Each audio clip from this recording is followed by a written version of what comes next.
Hello students, class 10 chapter number 4 quadratic equation में आपका स्वागत है। और इसमें हमने फर्स्ट पार्ट के अंदर इंट्रोडक्शन और स्टैंडर्ड फॉर्म के बारे में समझा। और अब इस पार्ट में सेकंड पार्ट में हम सीखेंगे रूट्स ऑफ क्वाड्रेटिक इक्वेशंस। ठीक है ना, कि बेसिकली रूट्स का मतलब क्या है और इन्हें कैसे निकालते हैं। ठीक, ओके। तो पहले हम देखते हैं कि मीनिंग ऑफ रूट। रूट का मतलब होता है सिंपल सॉल्यूशन। ठीक है ना, रूट को जीरोस भी कहा जाता है, उसे हम आगे देखेंगे।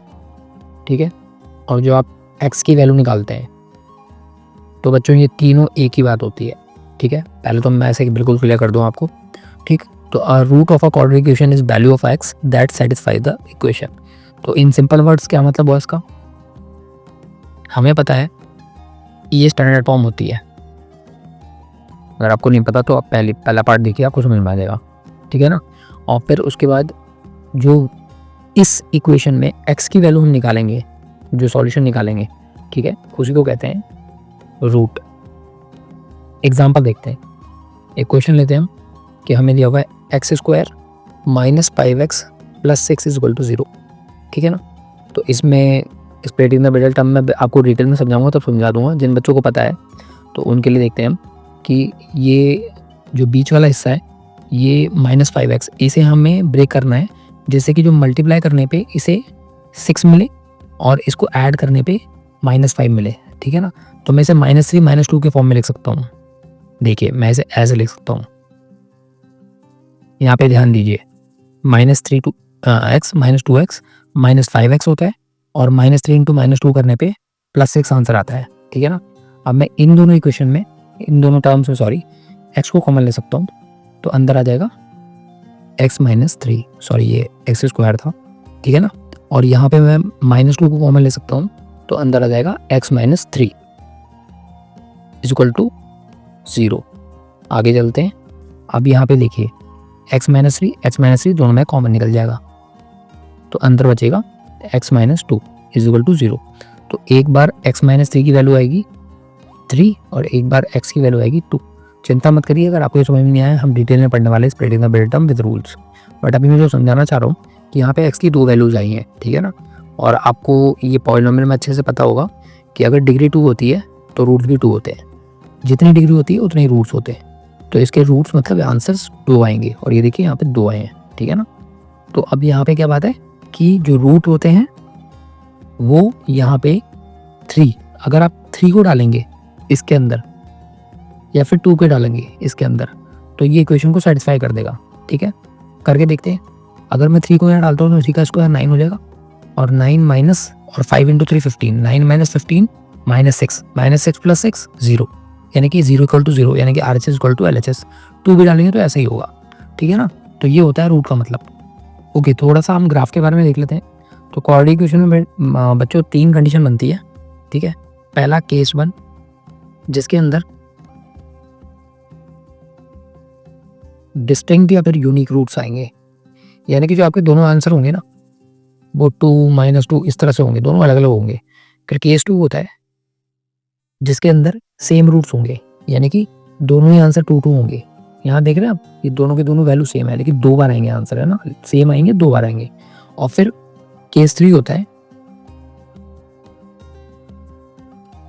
कि यहाँ पे नो रूट्स होगा, यानी कि कोई रियल रूट नहीं है, इमेजिनरी रूट है। ठीक है, इसका एग्जांपल देखते हैं। जैसे x² + 1 इज इक्वल टू 0 है, तो अब इसकी वैल्यू आप निकालेंगे तो ये जब आप इधर लेके जाएंगे तो -1 हो जाएगा। और आप यहाँ पे देख रहे हैं कि कोई भी स्क्वायर कभी भी किसी माइनस वैल्यू के बराबर नहीं हो सकता। ठीक है ना, ये बेसिक रूल है। तो इसका मतलब क्या है कि यहाँ पे नो रियल रूट होगा, इमेजिनरी रूट है। ठीक है, इसके ग्राफ देखते हैं एक बार। ओके बच्चों, तो देखिए जो पहला केस था जिसमें 2 अलग अलग रूट आएंगे, उसका ग्राफ कुछ इस तरह से होगा।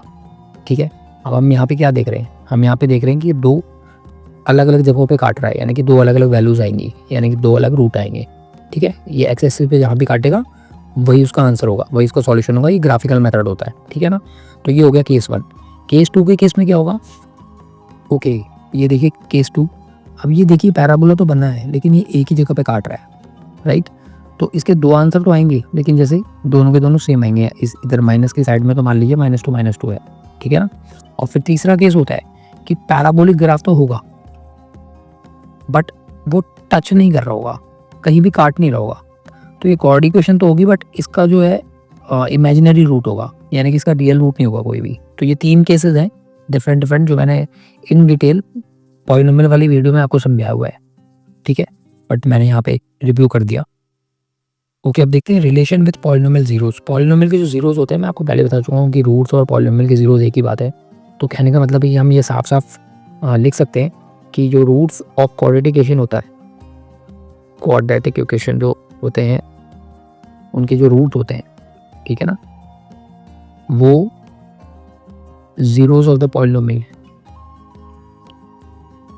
के बराबर ही होते हैं, यानी कि एक ही होते हैं। कौन से पॉलिनोमियल? क्वाड्रेटिक पॉलिनोमियल के, ठीक है, ये दोनों एक ही बात है, ठीक।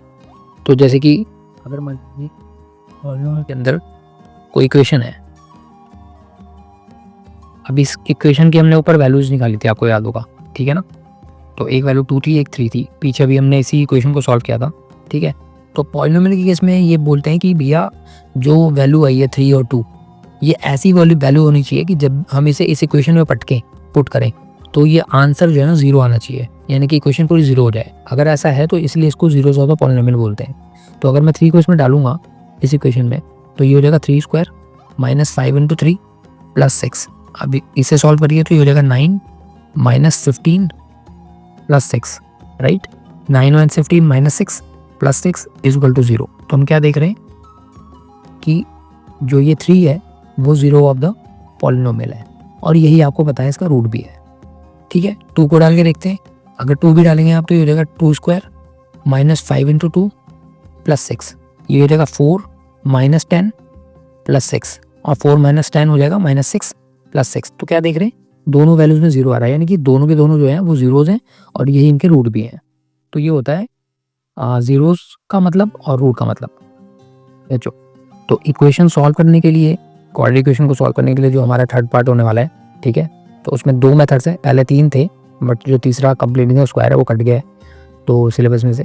तो एक मेथड है स्प्लिटिंग द मिडल टर्म, इसी को फैक्टराइजेशन मेथड भी बोलते हैं, और दूसरा मेथड है क्वाड्रेटिक फॉर्मूला का मेथड, और इसमें हम डिस्क्रिमिनेंट निकालते हैं, ठीक है ना, और फिर उसके बाद डिस्क्रिमिनेंट से हम जो है बहुत सारी चीज़ें पता कर सकते हैं कि रूट्स कैसे आएंगे, ठीक है ना। उसमें वैल्यूज़ होती हैं, हम देखेंगे इसको इक्वल टू 0 है कि ग्रेटर देन 0 है कि लेस देन 0 है, ठीक है ना। तो ये अभी हमारे आगे के टॉपिक्स हैं, मैंने आपको जस्ट एक ओवरव्यू दे दिया है, और ये 2 मेथड्स हैं जो हम इस चैप्टर में इस सेशन में पढ़ने वाले हैं, इस सीजन में पढ़ने वाले हैं, और कंप्लीटिंग स्क्वायर जो है वो कट गया है, ठीक है ना। तो ये हम नेक्स्ट वीडियो में देखेंगे।